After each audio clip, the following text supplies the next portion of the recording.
When we're folding origami tessellations, there's a lot that can go into selecting the right grid to use for your tessellation project.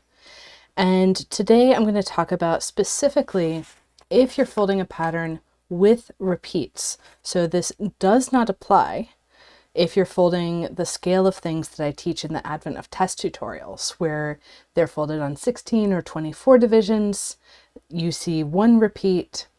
I'm never going to tell you to do a rotated grid on 24 divisions. When you get out to 32, it's kind of marginal. Typically with 32 divisions, I'd say do either a standard aligned grid or a diagonal grid. So that diagonal grid would give you a grid where the lines are perpendicular to the edge. That often gives you a flat edge if the tessellation works well on a diagonal grid. And you might be wondering, how do I know what the tessellation will work well with? And we'll get into that. It comes down to the fractions for rotation that I put on the cover page of all of my crease patterns. And I want to go through 3 different categories of patterns that you'll run into when you're folding origami tessellations. So the first category is patterns that have tiling breaks, so you can get these borders, and have the repeats aligned with the tiling breaks. So this particular example is named, actually that's a good question.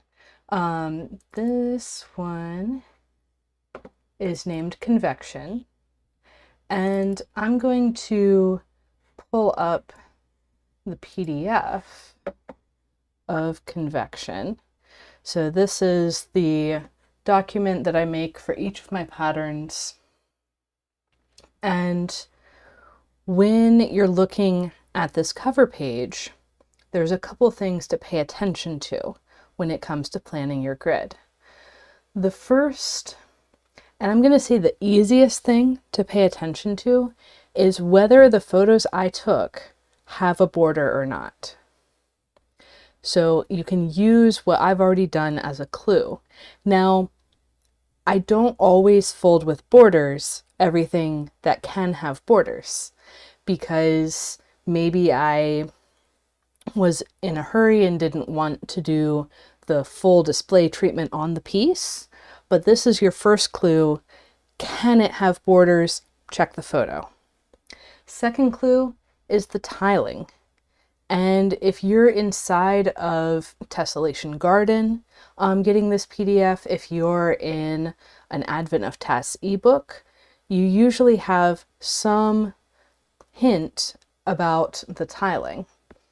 And in the case of this pattern, I can pull up the tiling. Now, this particular representation of the tiling doesn't communicate absolutely everything. This one, you can see there's a hexagon, there's triangles. It can be a little challenging if you're not familiar with the tiling to say, okay, how does the tiling repeat? In this case, it's literally every hexagon is the same as all the other hexagons. But we can see in this pattern that not all of the hexagons are the same as all of the other hexagons. So how do we take a closer look at that? And typically, like if I was rewriting this today, so this is a pattern I designed and folded in 2022. If I was making this PDF today, I would say hex try 6 fold, comma, symmetry extension 2. And then if you were part of one of my courses or otherwise had access to more of my tiling diagrams, you could go in, like for example, in the most recent Advent of Tess ebook, I'm not sure if this particular one showed up in that ebook. I don't have all 100 patterns for Advent of Tess memorized. But what's going on with this symmetry extension is that you have the dark blue hexagons, and then you've got these light blue in a position of twofold rotational symmetry. And so you can see that the closest repeats of the center twist line up in the same column. And you can see that more clearly when we add the borders. They're all showing up in the same ring around the center, and every other ring around the center does not have these twists that are copies of the center. So if we tie that back in to the photo from earlier, what I did is I folded out to where I had 6 copies of the center and then the twists surrounding it. So coming back here, we can see in those photos, I did the 6 copies of the center and then the twists surrounding that. And then that left me at a tiling break. I was able to have a border. So what rotated grid did I use? I used this rotation fraction. And this A over L is my terminology. Basically, it's the fraction of the way up the right-hand side. So say you have a hexagon, it's the fraction up the right-hand side that is starting the grid lines through the center.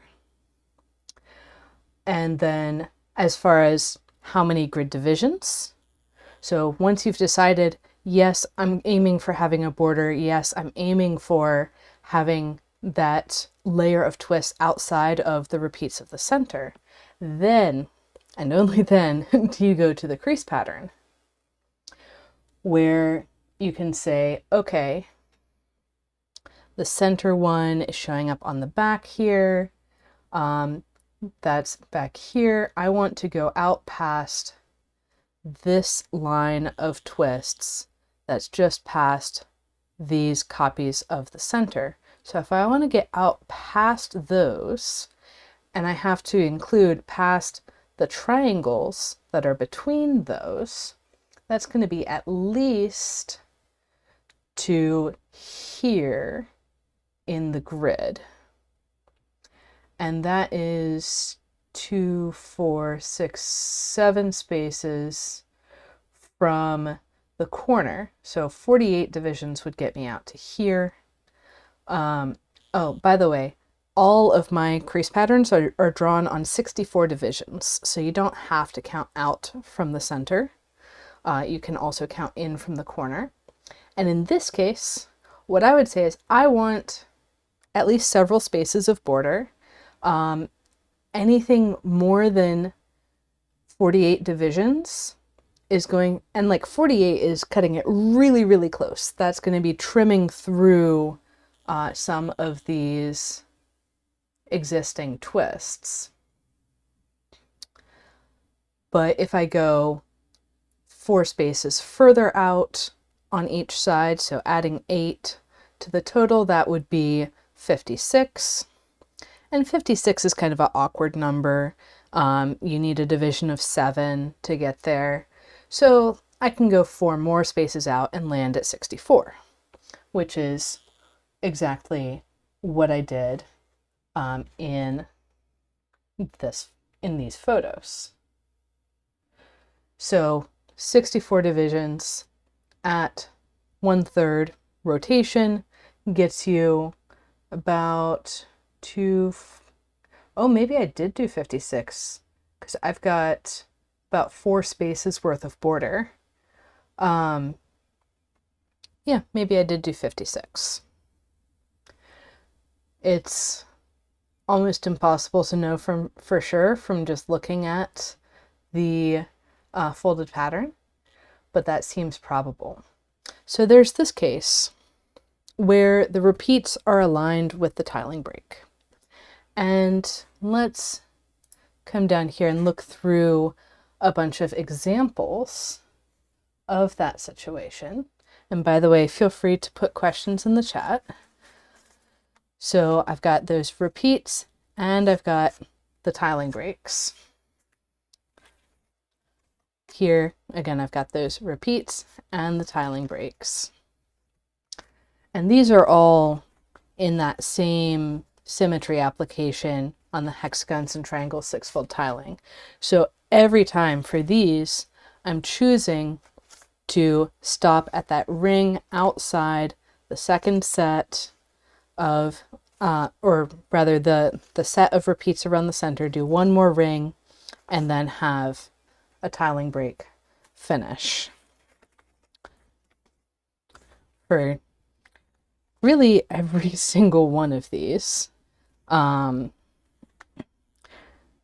Okay, we do have an exception coming up, which is this one I did even more. And so this one I think is named Wheelhouse. It's also in an Advent of Tess ebook. Convection was as well, would be an alternate ending for Ci Rumbera. So this one, instead of doing one ring of repeats around the center, I did two.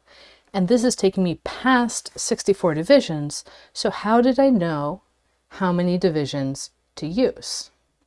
Well, let's bring up the crease pattern. And pardon me while I go through my files for a minute.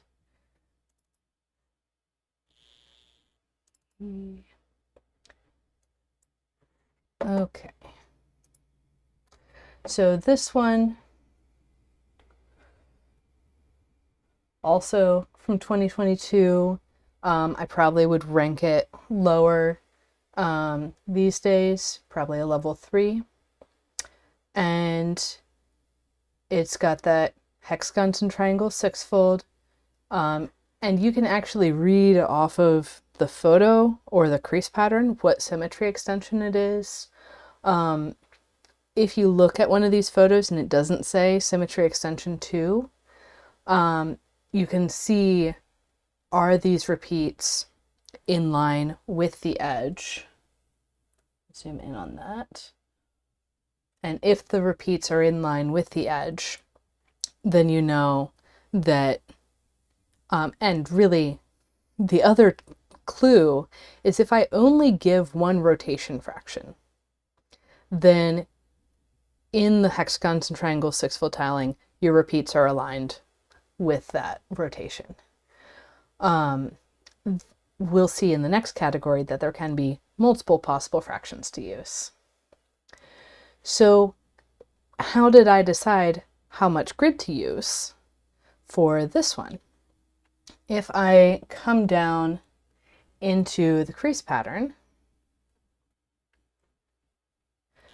I've got my center twist, got that one layer of repeats around the center, and I'm getting into the third ring by the time I hit the end of the crease pattern. But what I can say is, okay, I've got this situation where that is my 64 point just above a closed hexagon on the back. And therefore I can come down to the center and say, well, that is right here. That's the same exact point as I have at the corner of the crease pattern. So if I come to the center and come to that point and then start counting further up, I can say, okay, I have 32 out from the center at that point, and then 34, 36, 38, 40. I think it's very probable I did 40 out from the center, which is 80 total, multiply by 2, 80 divisions for this pattern. And then the other thing I did with this pattern, so this is the angle that the grid cuts off with the rotated grid. The other thing that I did is I took this last line of triangles and I said, well, those double open triangles, yeah, they were useful in the middle, but at the edge, they're going to cause these single spacing between pairs of pleats. Whereas the open triangle is just two spaces. It's a tube pleat, no problem. So what I did is at the edge, I changed all of the double open triangles to open triangles. And if I hadn't pointed that out, you would never notice. So there's some tricks. Sometimes I'll change things right at the edge to make the pattern work nicer. And we'll see more of that in the third category of patterns that I'm going to talk about today. So then, yeah, the rest of my stack is one ring of repeats around the center for this category. Now, there's another type of pattern in the hexagons and triangle six-fold tiling where the repeats do not line up with tiling breaks. And so as I go through this stack, I can sort into patterns I folded with the tiling break aligned and patterns I folded with the repeats aligned. This one, even though it's getting up close to the edge, that's still the tiling break aligned, not the repeats. This one has a bit more pleat on it. More pleat. This one has the repeats aligned, so those repeats are in the corners. Tiling break, tiling break. That's repeats and folded all the way to the edge. This one doesn't even get to the repeats, it's just on a standard grid, so that's a third category. This one is also on a standard grid, but it happened to work out nicely, but it was aligned with the tiling breaks, so I'm going to put that in the same category. This one has the tiling break aligned, you can tell because there's pleats going out. This one is also tiling break. So I've kind of shifted in which of these options I'll choose over time. I started out more in the gotta align those repeats with the edge camp, and I'll bring up that pattern. This one is Consortium. It's in one of the Advent of Tess ebooks. Not from this year though, not from 2025. And for this pattern,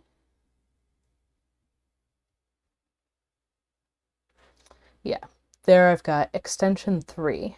So all of the patterns that I'm talking about in this category are still in the hexagons and triangle six-fold tiling.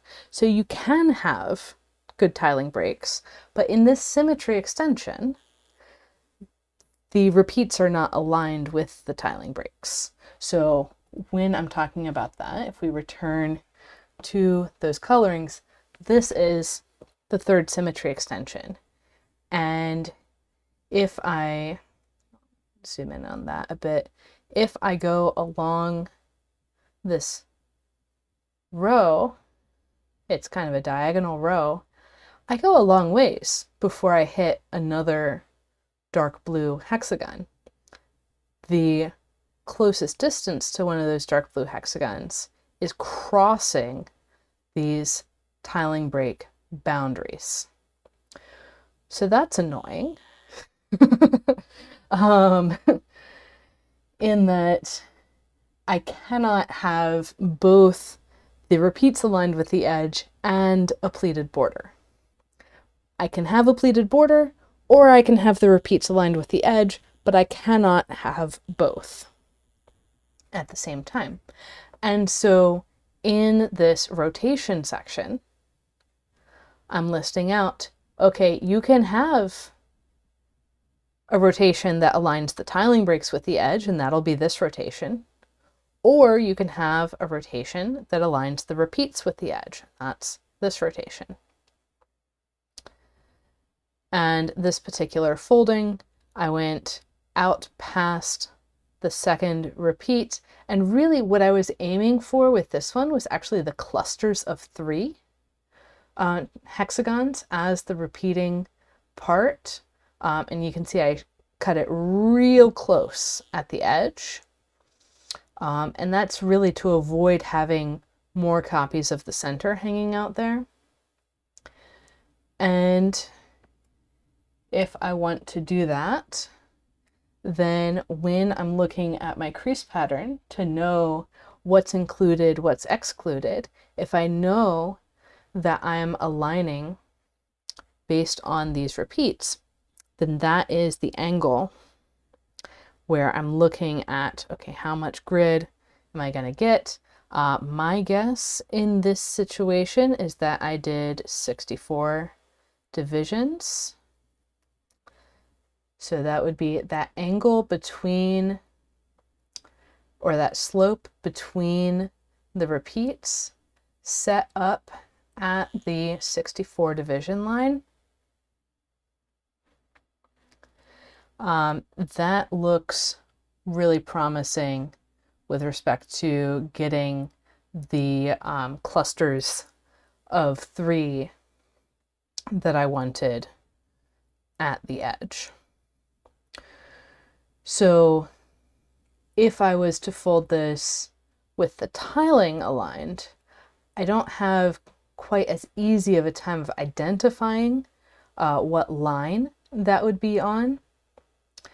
And my advice for identifying that line, especially in these patterns where there's more wibbly wobbly stuff going on, is you can start from a particular hexagon, and then you want to follow the pleats, and let's say I'm going to go up and then over, and then find the triangle with the pleat going up and then over, and then up and over, up and over.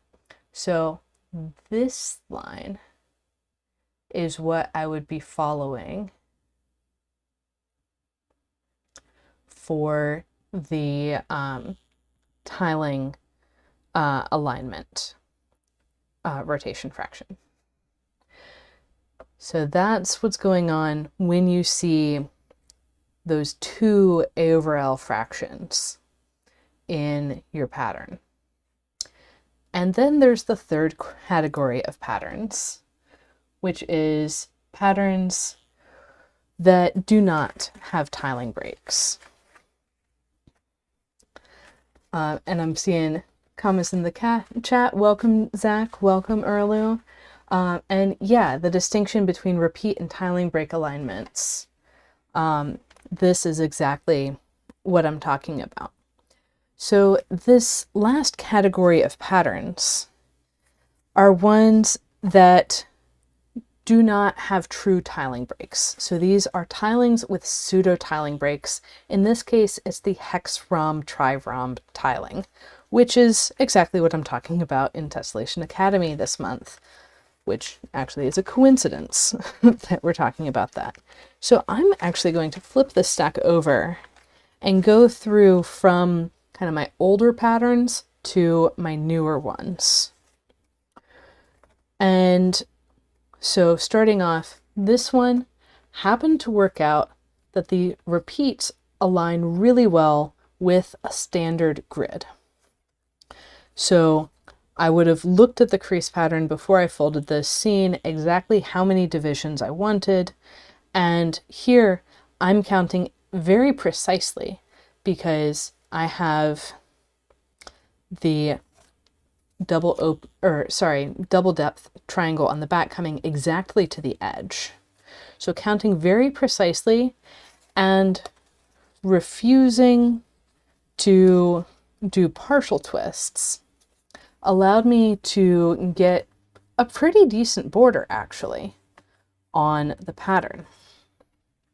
Then for this one, this also worked out on an aligned grid. These might actually be before I was aware of rotated grids, but here I'm working on an aligned grid, just so happened to work out really nicely, and I have partial twists, and actually these blank spaces are partial hexagon twists on the back. So it can work out. And then this one is also an aligned grid. And here the repeats are not aligned with the edge in any way, shape, or form. So I just did an aligned grid anyways. Again, this is real early days working on Taunt. I was probably not even aware of the rotated grid calculations, but I can see here I did an odd grid division. I went to the trouble of calculating, okay, I've got my center, I've got 2 rings around my center, what's just past 2 rings around the center? And I did an odd division to get exactly that amount of repeats. And then this one, this is in one of the early Advent of Tess ebooks, either 22 or 23. And here I had an experiment in trying to stop at a pseudo tiling break. So in the hex-rom tri-rom tiling, and I'm going to bring up that tiling now. So I'll just bring up the running through all of the different tiling colorings.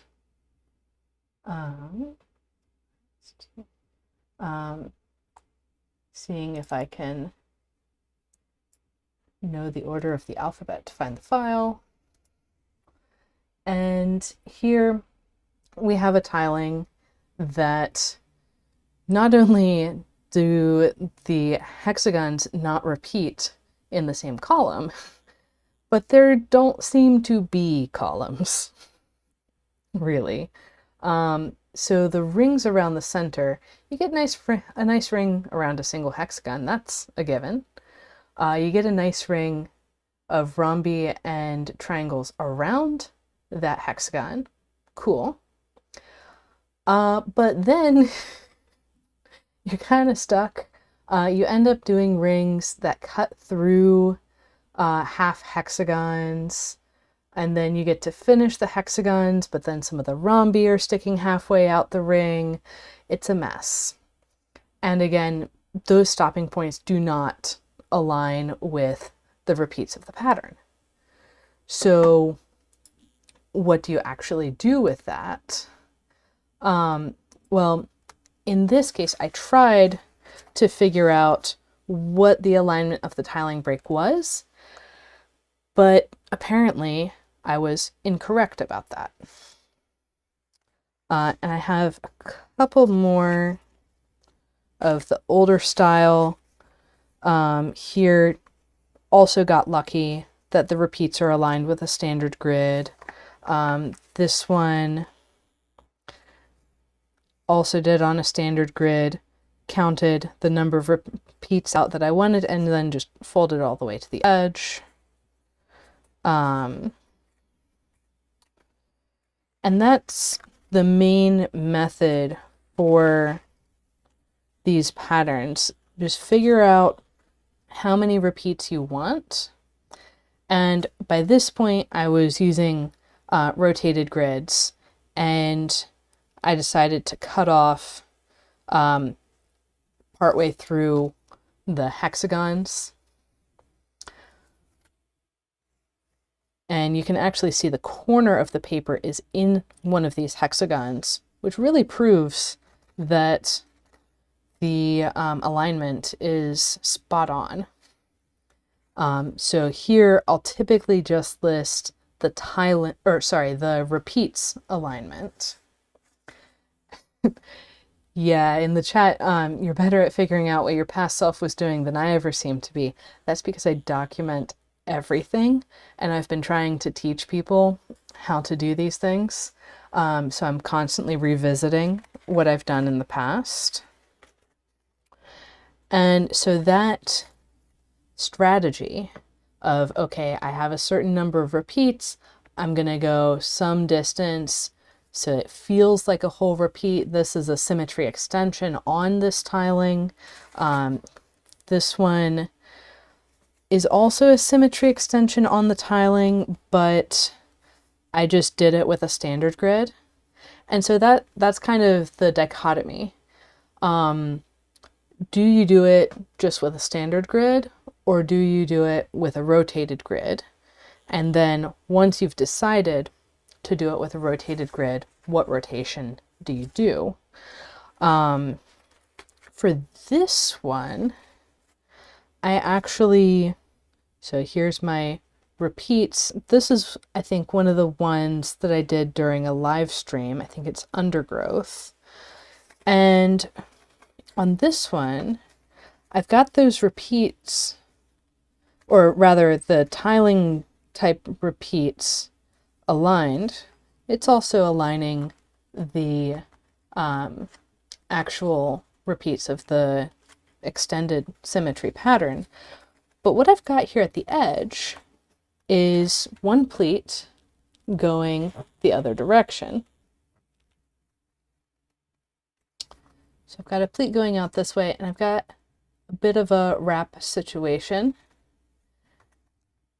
And so because this pattern has a bit more space between the twists, I just did wraps at the edge, and it still looks like a pleated border until you look super close.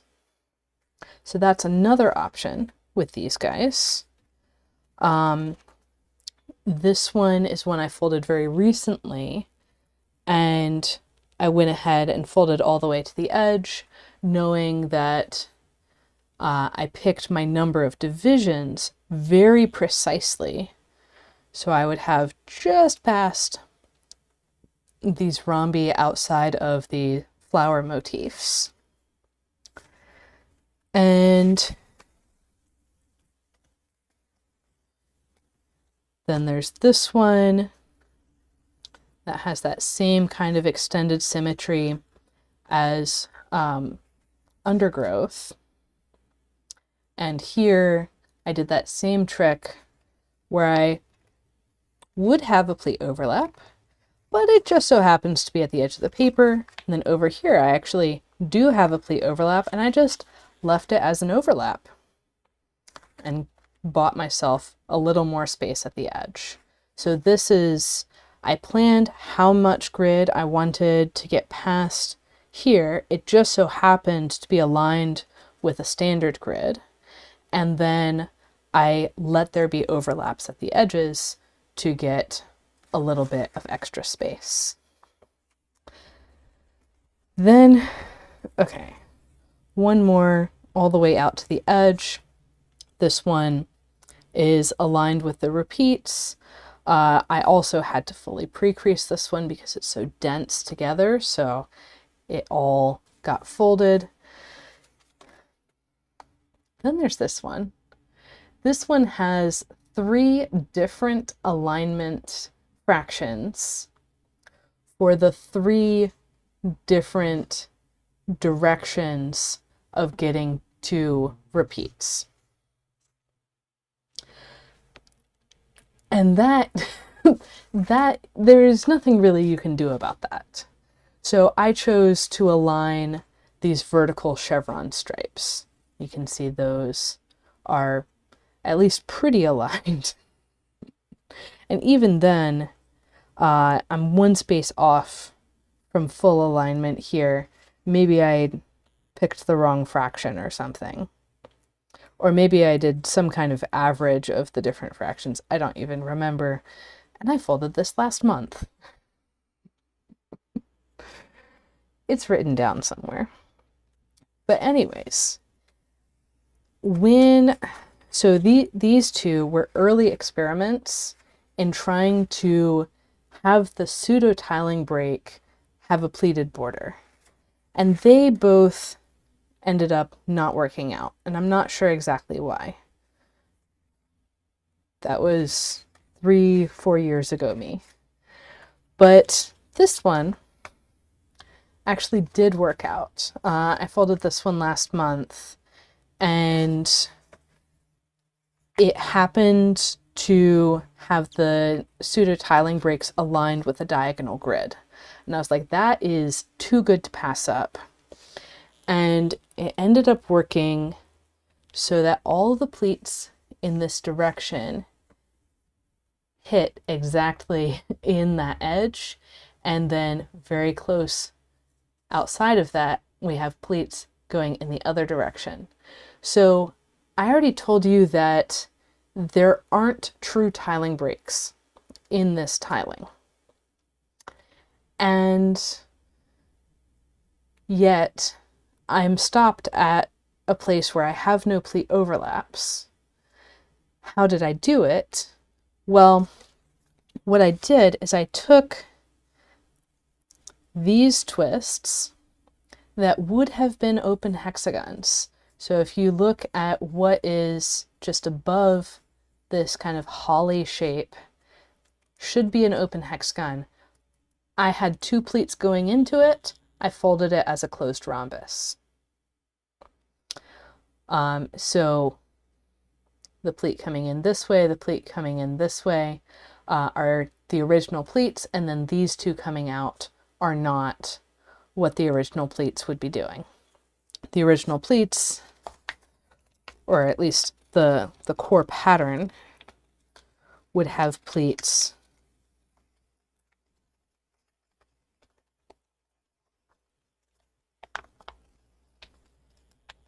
like this.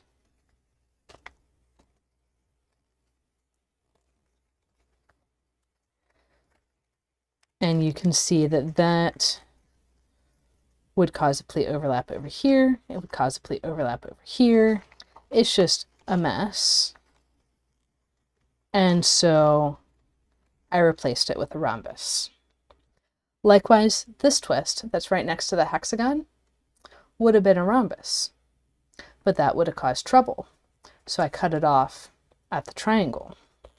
Basically, if you're familiar with folding with pseudo tiling breaks, I took all the compound wraps at the break and turned them into rhombus twists, took all the triangle wraps, turned them into triangles. And depending on exactly what pattern I'm using, I'm going to choose to do that in slightly different ways. And sorry for the lawnmower noise. That was unexpected this morning.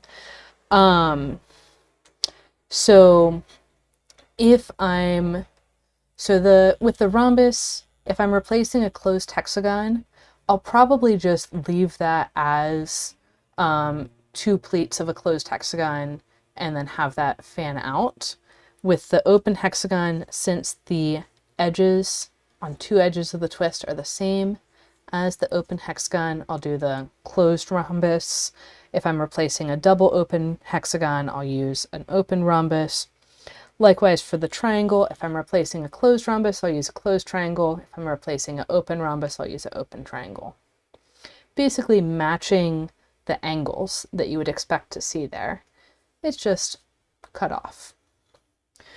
So for this particular one, it's named Close Knit. I don't remember exactly how I documented that, but we can look it up.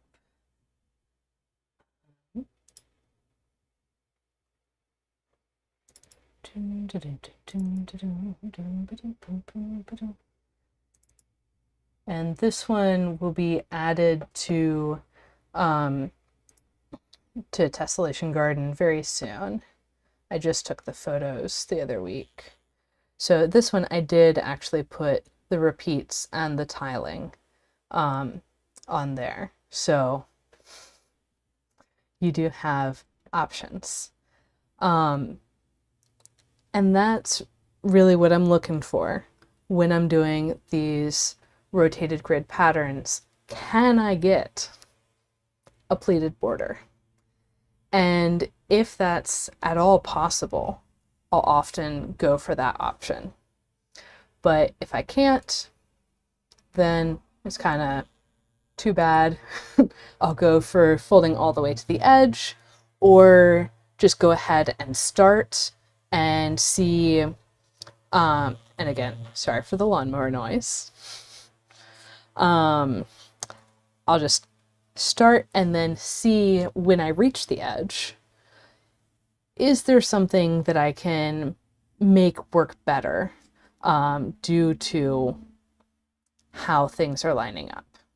So it's a little bit of planning, a little bit of improv to get the pleated border on these patterns that do not have tiling breaks and do not have the repeats aligned with the edge. And yeah, Zach, to your point, sometimes he does a test with a small grid and see how the finish looks with only one repetition. And you can also get a reasonable test of the border on a fairly small grid. So you can test the border as it would appear on, say, 48 divisions using a 24 or 32 division grid if you start your pattern in a corner. So if you start the pattern in a corner, then you get to see what two sides in a corner are going to look like by the time you get to the other side. So that's another way to test your borders and plan things out. For me personally, I always do one shot on each of my patterns because I have enough design ideas that I don't particularly care if one of them, like these two, if I try something and it's not how I intended. Take the photos, move on. And this one, actually, you can see I've substituted an open triangle there for one of these open rhombus twists to get the pleat headed in the right direction. So that is what I have to share on planning your tessellation projects. And the recap is some tilings have tiling breaks. Those can have pleated borders. Sometimes your repeats are aligned with those tiling breaks, and that is awesome. In those cases, you'll only see one rotation fraction in my PDFs. If the repeat is not aligned with the tiling break, I'll typically give both options. And then in tilings that use pseudo tiling breaks, where the repeats are not aligned with anything in particular, I'll typically just give the fraction for the repeats. And as I develop more and more of these methods of finding the fraction for the tiling breaks, I'll probably be throwing in more and more of those options as well, but that involves modifying the pattern at the edge to get the true tiling break that you're looking for. So happy folding, everyone. That's all for today, and I will see you next week, where I will be folding a brand new pattern that is in a new tiling that, actually, Zach, I know you've played with this tiling, but you've seen that my pattern is a little bit different. So see you then.